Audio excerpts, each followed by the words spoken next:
Chain saw man के episode number 1 को, जिसे हाल ही में रिलीज किया गया है। तो चलिए शुरू करते हैं इस कहानी को एपिसोड नंबर 1 के साथ, जिसका नाम है डॉग एंड चेन सॉ।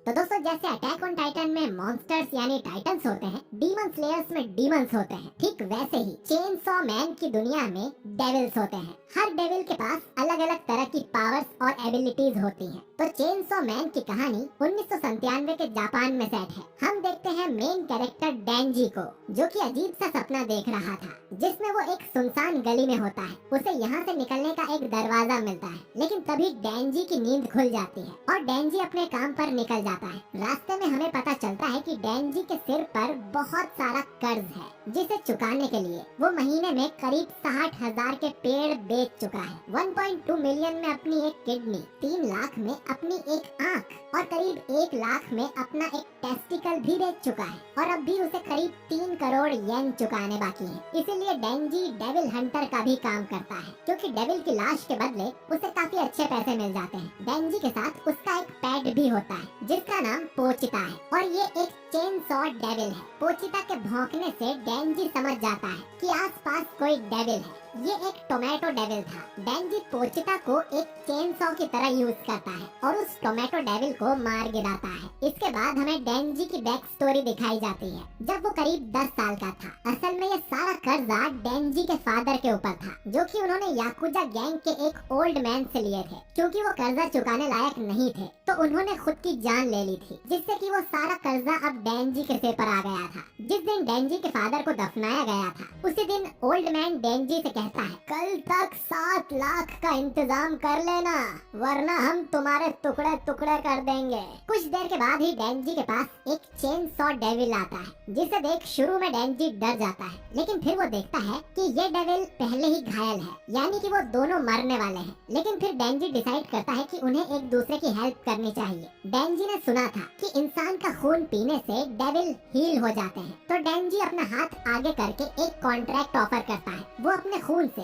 पोचिता की जान बचाएगा। बदले में पोचिता को डेंजी की मदद करनी होगी याकुजा से बचने में। अगले दिन डेंजी पोचिता की मदद से एक छोटे से डेविल को मार देता है और याकुजा से कहता है कि वो उसे डेविल हंटर की तरह हायर कर ले, और वो ऐसे ही धीरे धीरे करके उनका सारा कर्जा चुका देगा। अब क्योंकि डेविल की ब्लैक मार्केट में अच्छी कीमत मिलती है, तो ओल्ड मैन इसके लिए मान जाता है। कहानी वापस प्रेजेंट में आती है। ओल्ड मैन यहाँ आकर कहता है कि ब्लैक मार्केट में इस टोमेटो डेविल की कीमत करीब 4 लाख है, लेकिन डेंजी की मैनेजमेंट फी और बाकी कॉस्ट काट कर उसे सिर्फ 70,000 ही दिए जाते हैं। और इसमें से पानी का बिल और बाकी खर्चा निकालने के बाद डेंजी के पास सिर्फ 1800 ही बचते हैं, जिनसे उसे पूरे महीने गुजारा करना था। डेंजी पोचिता से कहता है कि आज भी उन्हें डिनर में एक ब्रेड खाकर ही काम चलाना पड़ेगा। इतने सालों में गरीबी में जीने के बाद डेंजी के लिए ये कोई बड़ी बात नहीं थी। तभी याकुजा का ही एक मेंबर डेंजी के पास आकर उसका मजाक उड़ाता है और उससे कहता है कि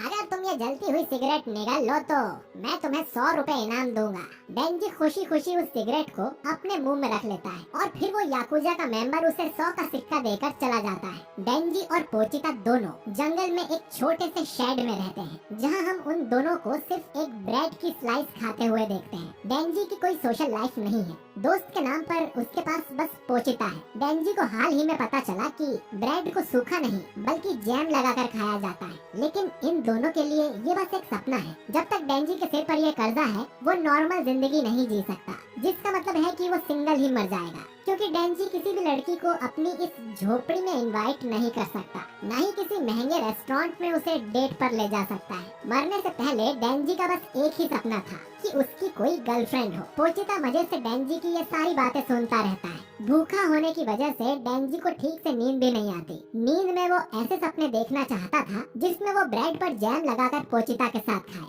किसी लड़की के साथ फ्लर्ट कर उसके साथ वीडियो गेम्स खेले और उससे गले लगाकर सो जाए। बेसिकली वही सब चीजें हैं जिनके सपने हर टीनेजर देखता है। तभी अचानक डेंजी खांसना शुरू कर देता है और उसके मुंह से खून बाहर आता है। डेंजी की मदर को दिल की बीमारी थी, जिससे उनकी मौत हो गई थी, और लगता है कि ये बीमारी अब डेंजी को भी लग गई है। मतलब कि कुछ ही समय में डेंजी की भी मौत हो जाएगी। तभी ओल्ड मैन डेंजी का दरवाजा पीटने लगता है और बोलता है कि उसे आज एक और डेविल मारना है। डेंजी को ओल्ड मैन शहर से दूर एक बड़े से वेयर हाउस के पास लेकर आता है। डेंजी ओल्ड मैन के पीछे पीछे चलने लगता है और अचानक ही पीछे एक आदमी डेंजी और पोचिता दोनों के अंदर तलवार घुसा देता है। असल में ये ओल्ड मैन की चाल थी। ओल्ड मैन चाहता था कि उनकी गैंग यानी याकुजा और पावरफुल बने, जिसके लिए उसने खुद भी एक डेविल से कॉन्ट्रैक्ट कर लिया। उन्हें डेविल की पावर्स चाहिए थी और उस डेविल को डेविल हंटर्स। लेकिन याकुजा के लोग बहुत ही बड़े मूर्ख थे, क्योंकि उन्होंने एक ज़ॉम्बी डेविल से कॉन्ट्रैक्ट किया था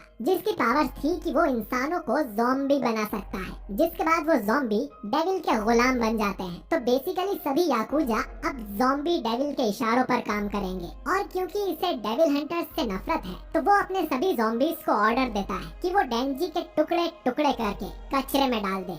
डेंजी किसी तरह से यहाँ से भागने की कोशिश करता है, लेकिन कोई फायदा नहीं होता। सभी ज़ॉम्बी उसे बार बार स्टैप करते हैं। मरते हुए डेंजी सोचता है कि उसे तो अमीर बनने की भी चाह नहीं थी, वो सिर्फ एक नॉर्मल जिंदगी जीना चाहता था, लेकिन वो भी उसके नसीब में नहीं है। खैर, ज़ॉम्बी डेंजी और पोचिता के टुकड़े टुकड़े करके दोनों को कचरे की पेटी में डाल देता है। डेंजी की मौत हो चुकी थी और पोचिता भी बस मरने ही वाला था, लेकिन तभी डेंजी का एक बूंद खून पोचिता के मुंह में आ गिरता है, जिससे कि पोचिता थोड़ा हील हो जाता है और उसे डेंजी की कही एक बात याद आती है। जब वो एक्स्ट्रा पैसे कमाने के लिए पेड़ काटा करता था, तब डेंजी ने पोचिता से कहा था कि एक दिन वो जरूर डेविल से लड़ता हुआ मारा जाएगा, जिसके बाद पोचिता या तो भूख से मारा जाएगा या तो कोई डेविल हंटर उसे मार देगा। लेकिन डेंजी ने सुना था कि कुछ डेविल्स में ऐसी पावर्स होती हैं कि वो किसी मरे हुए इंसान की बॉडी पर कब्जा कर सकते हैं। तो डेंजी चाहता था कि अगर वो मर जाए तो पोचिता उसकी बॉडी को पजेस कर ले और याकुजा से कहीं दूर भागकर एक नॉर्मल जिंदगी जिए। प्रेजेंट में पोचिता ऐसा ही करता है और खुद को डेंजी की बॉडी के साथ मर्ज करने लगता है, लेकिन डेंजी की बॉडी पूरी तरह से हील हो जाती है और वो दोनों आखिरी बार एक दूसरे से बात करते हैं, जिसमें पोचिता भी इंसानों की तरह बोल पा रहा था। पोचिता डेंजी से कहता है कि वो उसकी बॉडी पर कब्जा नहीं कर रहा है, बल्कि वो उसके साथ एक नया कॉन्ट्रैक्ट बना रहा है। इस नई डील में पोचिता ने अपना हार्ट डेंजी को दे दिया है। बदले में वो चाहता था कि डेंजी एक नॉर्मल लाइफ जिए और वो सारे सपने पूरे करे जो उन्होंने देखे थे। तो बेसिकली पोचिता डेंजी को बचाने के लिए खुद को कुर्बान कर देता है और क्योंकि डेंजी के पास अब डेविल हार्ट है, तो उसका शरीर पूरी तरह से हील हो जाता है। उसकी दिल की बीमारी, आँख और किडनी सब बिल्कुल ठीक हो गए थे। साथ ही डेंजी के सीने से एक डोरी बाहर निकल रही थी, जो कि असल में पोचिता की पूंछ हुआ करती थी, जिसे खींचने पर पोचिता की चेन सॉ चालू होती थी। डेंजी को जिंदा देख ज़ॉम्बी डेविल फिर से अपने ज़ॉम्बीज को उसे मारने भेजते हैं। डेंजी मन में सोचता है कि इन लोगों के पास तो इतनी अच्छी लाइफ थी, फिर इन्हें और क्या चाहिए था जो कि इन्होंने डेविल से कॉन्ट्रैक्ट कर लिया। डेंजी को समझ आता है कि इंसान को जितना भी मिले उससे कम ही लगता है और उसे कभी संतोष नहीं होता, जिसके लिए डेंजी उन्हें दोष नहीं देता।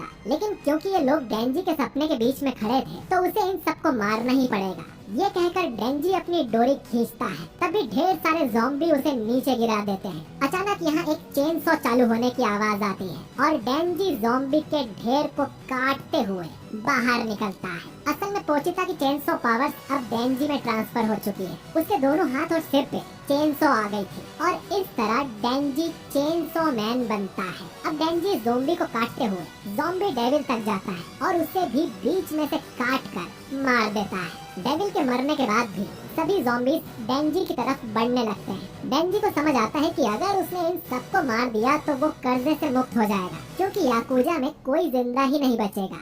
साथ ही इन लोगों ने उसे डेविल मारने के लिए हायर किया, तो डेंजी वही कर रहा है। अब डेंजी एक एक करके सभी ज़ॉम्बीज को गाजर मूली की तरह काटना शुरू कर देता है। कुछ देर में सुबह हो जाती है और इस वेयर हाउस के पास एक और गाड़ी आकर रुकती है। इसमें कुछ पब्लिक सेफ्टी डेविल हंटर्स बाहर निकलते हैं, जो कि असल में गवर्नमेंट के लिए काम करते हैं और ये लोग भी यहाँ ज़ॉम्बी डेविल को मारने ही आए थे। लेकिन ये देखते हैं कि यहाँ सिर्फ ज़ॉम्बीज की लाशें पड़ी हुई हैं, जिनके बीच में डेंजी खड़ा था। एक आदमी को लगता है कि ये आदमी भी कोई डेविल होगा, लेकिन माकिमा की सूंघने की शक्ति काफी तेज है, जिससे वो बताती है कि ये ना तो कोई इंसान है और ना ही कोई डेविल। माकिमा डेंजी के पास आती है और डेंजी पीछे गिरने लगता है। गिरते बोलते हुए वो माकीमा से उसे गले लगाने को बोलता है, जो कि वो करती है, जिससे कि डेंजी के चेनसॉ पार्ट्स पिघल जाते हैं और वो वापस एक इंसान की तरह दिखने लगता है। अब माकीमा डेंजी को 2 ऑप्शंस देती है, या तो वो उसे डेविल समझकर उसे मार सकती है, या तो वो उसे अपना पालतू बनाकर अपने साथ रखेगी।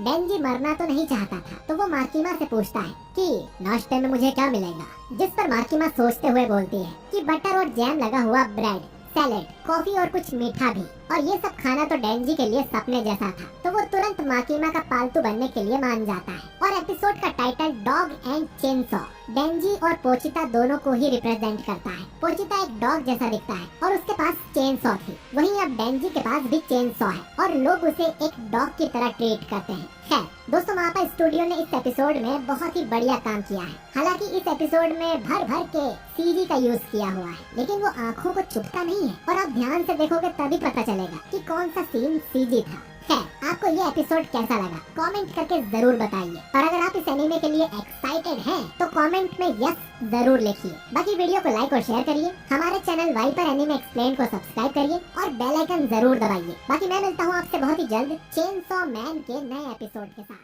शुक्रिया।